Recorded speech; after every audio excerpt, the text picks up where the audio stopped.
Waalaikumsalam warahmatullahi wabarakatuh. Bu Eni, Gimana Bu Eti kabarnya hari ini? alhamdulillah sehat Bu Eni. Terima kasih Bu Eti. Ini Bu Eti saya itu bolehkah saya meminta waktu Bu Eti untuk wawancara terkait dengan pengambilan keputusan berbasis kebijakan sebagai seorang pemimpin Bu Eti? Monggo, silakan Bu Eni. Untuk pertanyaan yang pertama nih Bu Eti.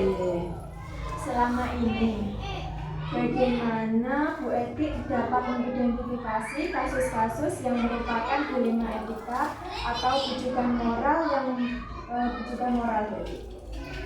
Terima kasih Bu Eni. Untuk yang pertama, memang kasus dilema etika itu biasanya cenderung muncul karena ada kepentingan-kepentingan yang tidak sama dari instansi ataupun tempat-tempat lembaga di mana kita bekerja atau di sekolah. Nah, itu biasanya ada sebuah kegiatan Bu Eni. Nah, di sana memang akan muncul kepentingan-kepentingan yang tidak sama. Ini sering kali menimbulkan istilah yaitu tadi dilema etika.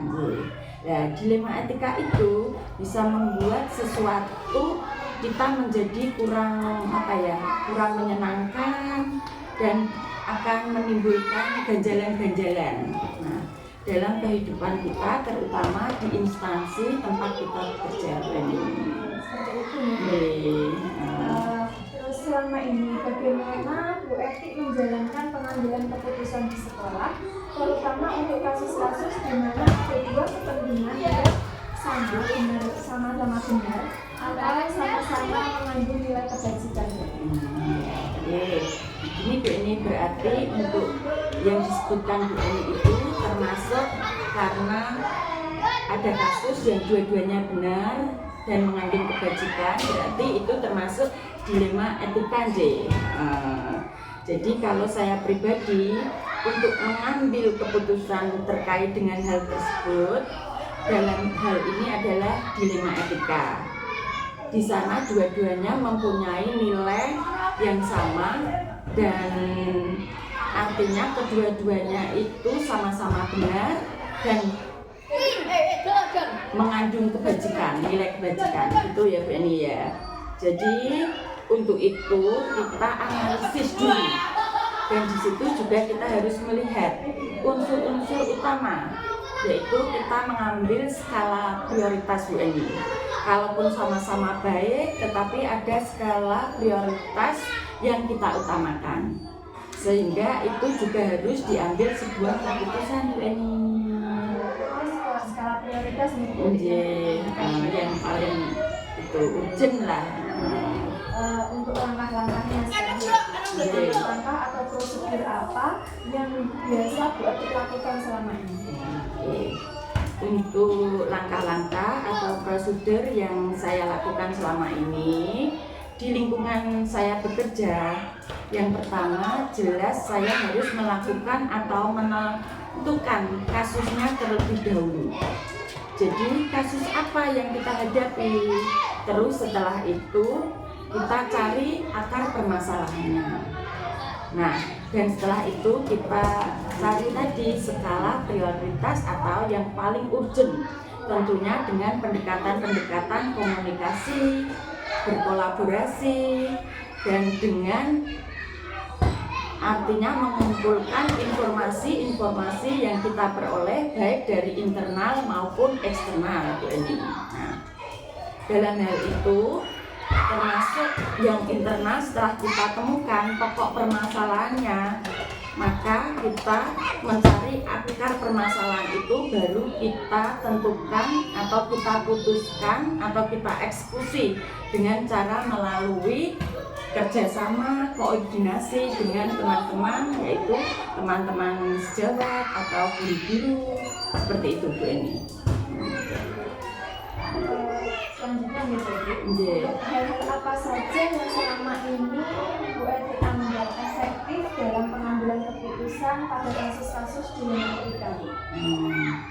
Untuk mengambil sebuah keputusan dilema etika, itu yang pertama adalah waktu Bu Eni, dan kita melihat kondisi.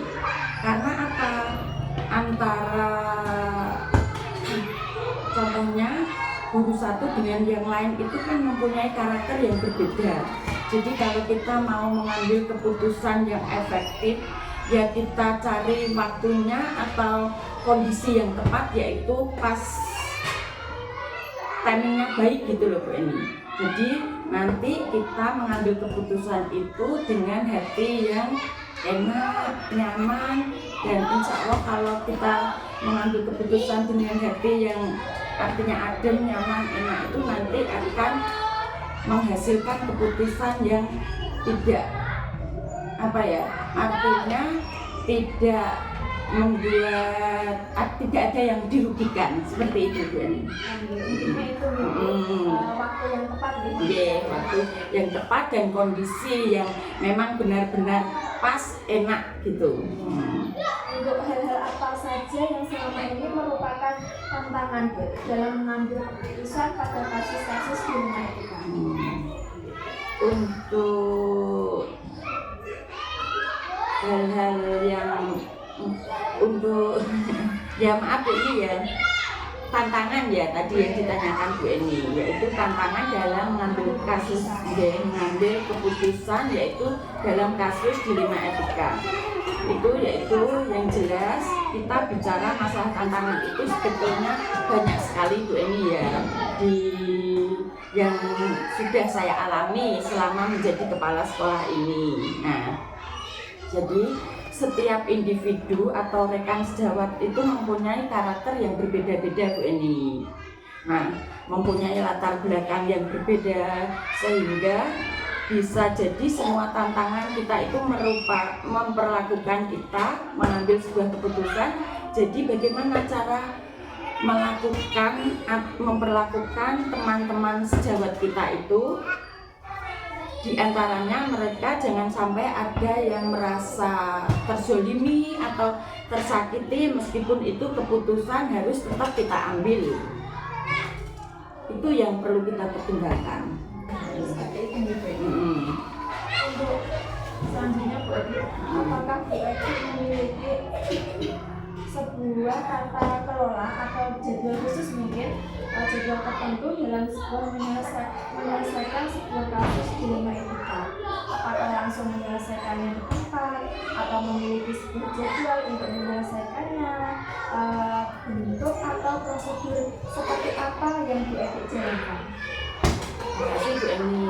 Yang jelas untuk jadwal tertentu dalam sebuah penyelesaian kasus dilema etika itu tidak ada Bu Eni ya. Karena apa? Kasus itu biasanya tidak teragendakan, datang kan secara tiba-tiba ya kasus itu. Jadi ketika ada problem atau kasus, ada dilema yang terjadi, memang tidak ada jadwal untuk menyelesaikan, terkecuali memang itu butuh tempat dan waktu khusus, tapi rata-rata kita ambil itu tidak ada waktu atau jadwal tertentu. Iya, karena biasanya kasus itu kan tidak datangnya akan tiba-tiba tuh Bu Eni. Jadi kalau memang itu urgent harus kita selesaikan, ya langsung kita selesaikan saat itu juga.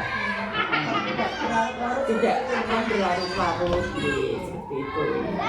Adakah seseorang atau faktor-faktor mungkin apa yang selama ini mempermudah atau membantu Bu Edi dalam mengambil keputusan dalam kasus-kasus dilema etika ini? Ini Bu Eni, yang jelas tidak ada seseorang atau orang khusus yang membantu, karena saya selaku kepala sekolah di sini kalau mengambil keputusan itu selalu akan berkoordinasi dengan teman-teman sejawat, yaitu dalam istilahnya waktu kita diskusi atau rapat gitu. Jadi tetap walaupun saya sudah mempunyai keputusan ya, artinya punya feeling gitu, tetapi saya tetap tidak egois. Tetap saya meminta teman-teman untuk memecahkan permasalahan itu, minta bantuan teman-teman sejawat, terutama teman-teman yang lebih kompeten seperti itu. Untuk selanjutnya nih Bu, dari semua hal yang telah disampaikan pembelajaran apa yang dapat dipetik dari pengalaman Bu Eti dalam mengambil sebuah keputusan di Dilema Etika ini? Oke, terima kasih Bu Eni untuk pengalaman itu ya yang bisa diambil keputusan dilema etika itu Bu Eni nggih. Itu yang pertama memastikan konteks sebuah permasalahannya. Yang kedua kita membangun sebuah komunikasi koordinasi yang baik dengan sesama teman guru atau teman sejawat yang tadi saya sebutkan, dan yang santun yang bisa saling mengerti untuk menjaga keharmonisan di lembaga kita, terutama biar kita itu lembaga kita dalam bekerja kita itu dalam suasana kondusif Bu Eni. Yang intinya bisa harmonis, jangan sampai ada keputusan tapi ternyata masih ada ganjalan di hati. Jadi ini harus betul-betul clear dan clean, jadi bersih, selesai masalah tanpa ada ganjalan lagi. Seperti itu Bu Eni. Jadi intinya komunikasi koordinasi harmonisan. Iya, betul. Itu komunikasi itu sangat penting Bu Eni. Baik Bu Eti, terima kasih Bu atas masukannya. Saya rasa banyak pengalaman yang saya dapat dari langkah-langkah yang sudah saya tanyakan kepada Bu Eti. Mudah-mudahan di SDN Samudikaran 2 ini kondusif nih Bu. Ketika ada permasalahan juga cepat selesai. Kemudian juga untuk SDN Samudikaran 2 ini semakin maju atas kepemimpinan Bu Eti. Terima kasih Bu Eni atas doanya. Sebaliknya Bu Eti juga mendoakan semoga Bu Eni dalam CTP ini diberi kemudahan, kelancaran, dan kesuksesan. Saya rasa cukup Bu Eti, terima kasih atas waktunya Bu Eti. Saya akhiri, Assalamualaikum warahmatullahi wabarakatuh. Waalaikumsalam Bu Eni warahmatullahi wabarakatuh.